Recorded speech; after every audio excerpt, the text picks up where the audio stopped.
gotta introduce me now. This is Captain J.T.Stewart. There we go. Thank you very much. Oh, I wasn't. But anyways. How are y'all doing tonight? Good.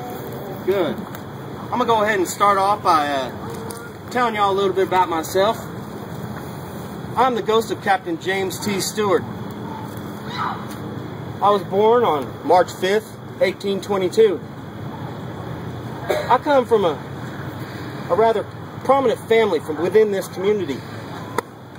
My stepfather, John Drennan, was one of this area's earliest settlers. And he married my mother, Miss Emily Diedrich Stewart, on March 21st, 1827. You know, back when this area here was starting to get a little bit bigger, John and his brother-in-law, David Thompson, they decided to take up roots.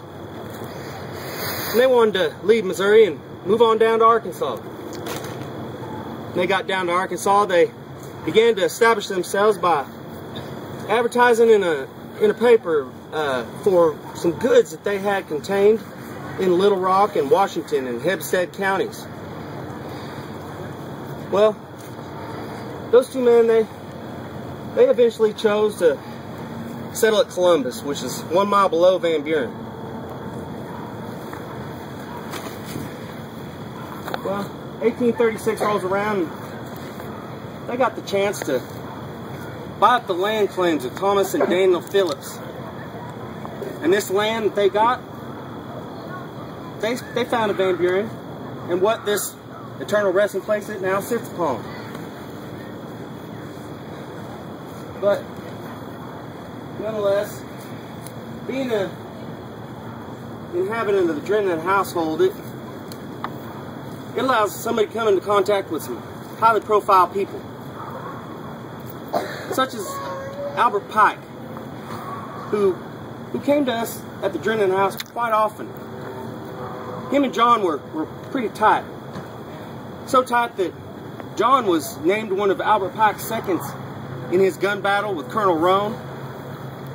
You see, they got into it after they were in the Mexican War and in the Battle of Buena Vista.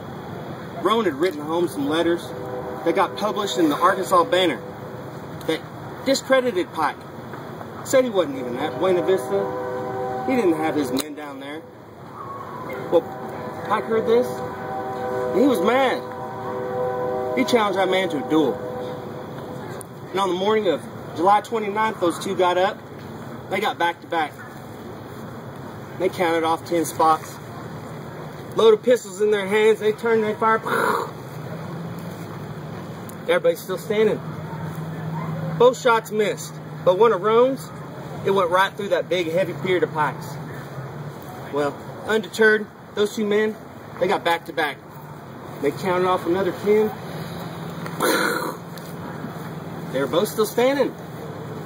Well, the surgeons for each side, they decided to get together. They had a conference. They said, hey, it'd be bad to let them shoot at each other all night until one of them's wounded or killed. You know what we're going to do? Let's just leave them out here. They'll figure it out for themselves. Well, Pike's surgeon, being concerned, he came over to Pike one last time. He said, sir, do you feel like your honor has been restored? He said, I want one more fire at him. I do believe that man has tried to kill me. I haven't even tried to hit him yet. Well, Pike, puffing on his cigar like he always did, he sat there and he thought long and hard. He thought, Buena Vista in Mexico, it doesn't have anything to do with Van Buren in Arkansas. He told the surgeon, he said, sir, do whatever you think is proper, but do not by any means compromise my honor. He went over there and he relayed the message to Roan, and Roan got up and he came over to Pike. He extended his hand. And they never again spoke words of Buena Vista. Well, John, being the loving soul that he always was, he took a second wife. And after the death of my mom, he married Catherine. but sadly she died in '58 herself.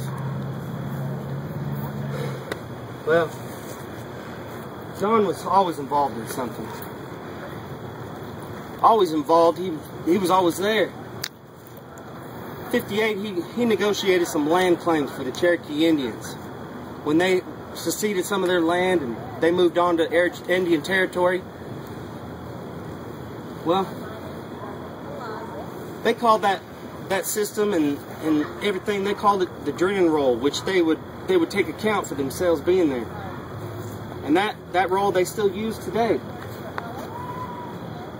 1860 became one of the worst days for this land. That Republican scoundrel, terrible man, Abraham Lincoln, when he was elected, 7 of us Cotton States, we declared our secession. We left. And we formed a confederacy. And being that we were so close to the Indian land, and being that a few of them prominent Indians, they themselves owned slaves, they chose to come with us. They chose to form their own regiment, the 1st Cherokee Mounted Rifles, under the direction of Stan Wadey.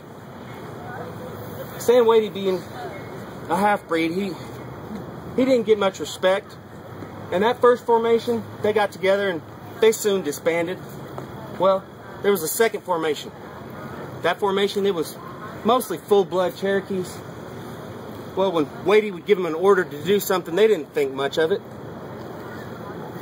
They ended up leaving. They went to the Union. They formed the 2nd and 3rd Home Guard regiments. Well,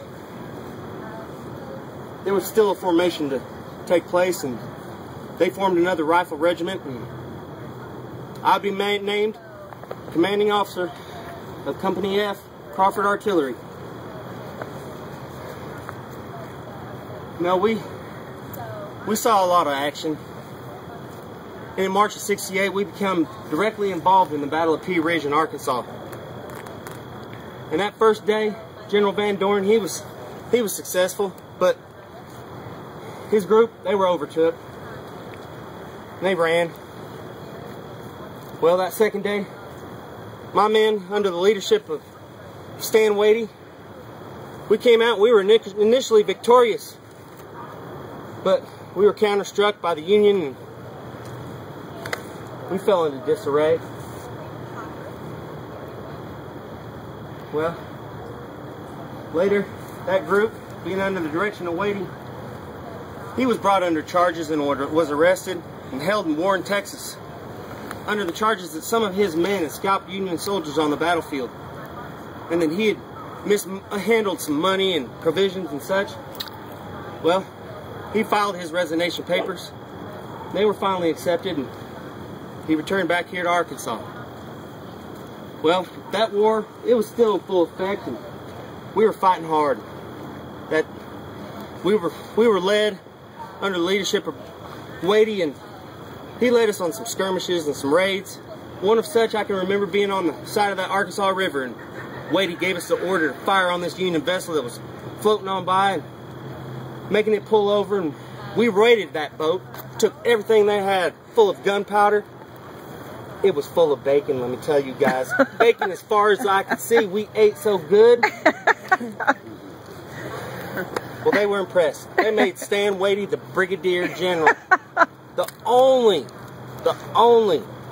Indian to be named such. But sadly, I was part of that last regiment under Wadey, where we succumbed to the Union and we gave up. After the war, I came to Van Buren. It got me to thinking long and hard about that war and all the bloodshed and all the sweat and the tears that I saw. My worst moment came when I wrote home letters to Mom and Dad, letting them know their baby boy, he wouldn't be coming back home to them. Nonetheless, I lived out my remaining 32 years here in Van Buren until I was placed in the Drennan family plot in 1897.